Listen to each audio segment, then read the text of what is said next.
you pulled, you got home, escalation's going on, and you feel like it's moving kind of fast, even though it was going positive. If you felt like it was moving fast, you need to understand that the girl is probably thinking that times 3. You as a guy, you're all excited, you're horny, the girl's in your bed, you're like, yeah, this is going down. Let's go. We're going to Pound Town. The problem is, though, is that as the clothes come off, there's this voice in the back of the girl's mind. They have I don't know if it's like instinctual, it's like a biological drive. It's something that's like rooted within them that they can't be viewed as there's just like these alarms that are going off in her head during certain key moments of escalation. One of them is leaving a venue with you. The other one is moving from the living room to the bedroom. The other one is when you're in the bed and the clothes are coming off. Another one may be when you go to reach for a condom. These are all like different phases in an interaction where in the girl's mind, an alarm could go off in her head about like, oh shit, I'm about to leave the venue with this guy. Oh shit, I'm about to go from the living room into his bedroom with this guy. Oh shit, my pants are getting pulled off. Oh shit, he's going to grab a condom. It's an escalation. It's a big escalation, right? So in her mind, in every one of those parts, there's something going on, which is why oftentimes I'm telling you, if you're pulling the girl, you don't want to just be silent when you're leaving a venue with her.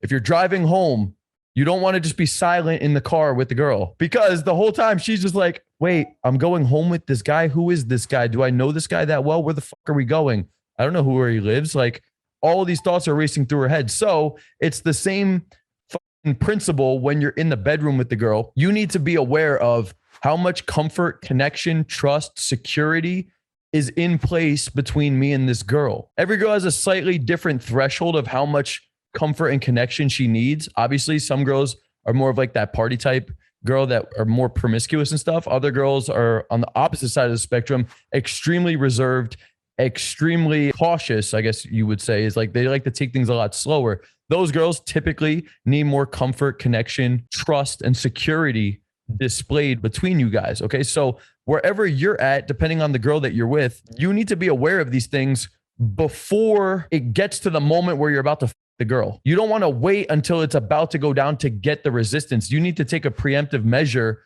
beforehand to think about like, okay, there's clearly enough attraction in place. Like, how much comfort and connection is in place? Because I promise you, if there isn't enough and you're going for one of these different phases, whether it's leaving the club or if you're already at home, moving into the bedroom, or if it's in the bedroom and you're taking clothes off, whatever it is, there's going to be a thought that's going on in the girl's head. And you're probably into it. You're horny because you're like, damn, she's in bed and she's getting naked. Like, let's fucking go. But I promise you, at some point, she had this thought.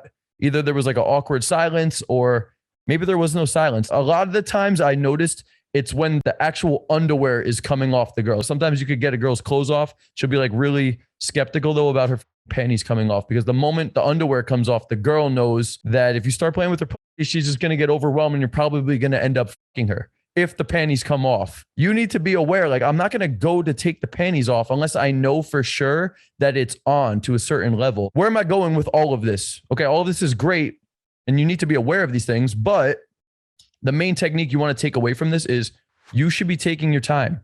You should be making sure there's enough comfort, connection in place. And there's several different techniques. I talk about this more in depth in the comfort and connection week of the mentorship. I also talk about this more in the bedroom escalation and sex week of the mentorship as well. There's certain things you want to do in your communication just to create a stronger connection with the girl.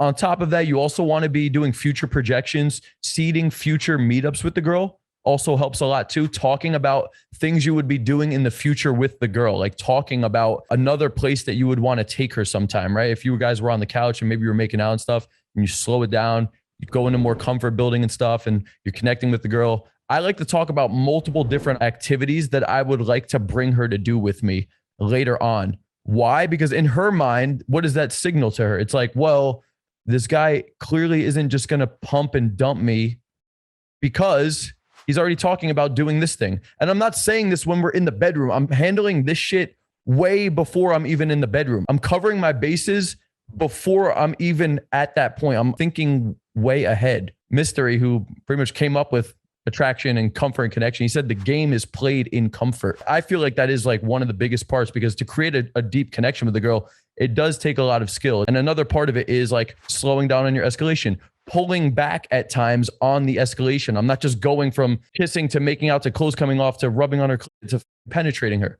It's like there's an art to it. You build up slowly, you pull back a little bit. You're pinging off of the girl where she's at with things. If in your mind you're thinking it's going too fast, her mind's thinking triple that, dude.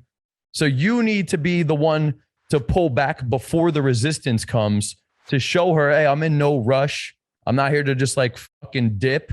Even if that's your thought, you're better off not displaying that. Okay. You go slower and it's going to actually get you to the finish line faster. So I'd much rather you guys, for anybody watching this, guys, pull back on your escalation, slow down.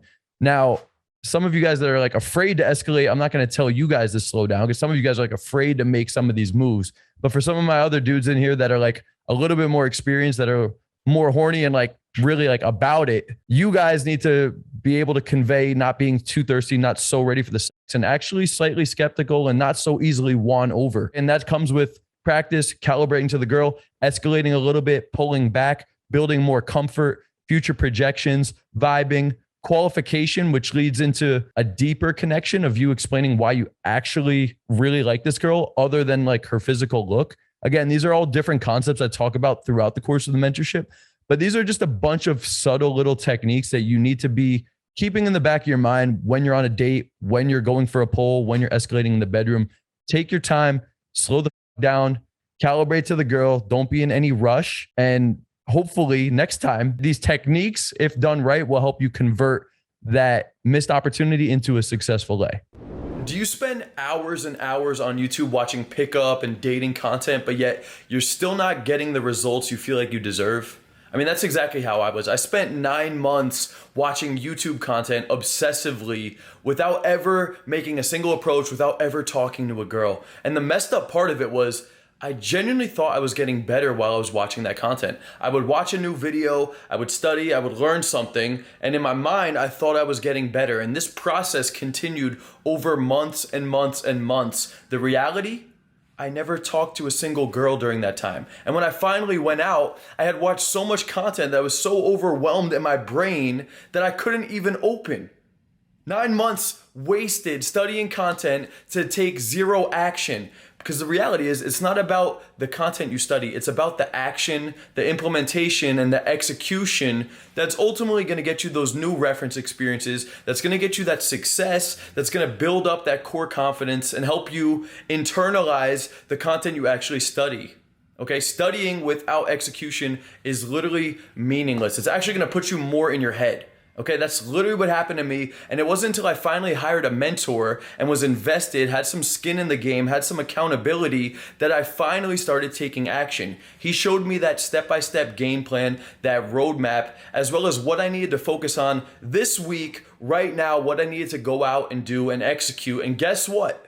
Once I had all of those pieces and I was actually invested and I had that guidance, I did take that next step. I did push it one step forward, and I did finally start to make some progress, okay? Watching a bunch of content without doing the other side of it is absolutely pointless. And this is exactly why I've come up with my brand new mentorship program, to hold guys accountable, to give them that personalized guidance, as well as that step-by-step game plan for them to focus on what they need to go out to implement and to execute right now. Not watching hours and hours and hours of content to get more in their head. No, none of that, okay? I'm gonna literally show you what you need to do right now just to take that next step. We're gonna hold you accountable. I'm gonna answer any questions that you have along the way, and you're gonna get that personalized coaching that you need from someone that's been through this before, okay? That's the best way to get results in this, and ultimately the most effective, fastest process to really genuinely get good at this, okay? So if you're interested in doing this, click the link below, click the link in the description,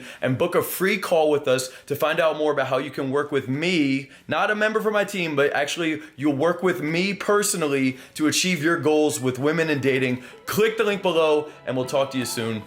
Peace out.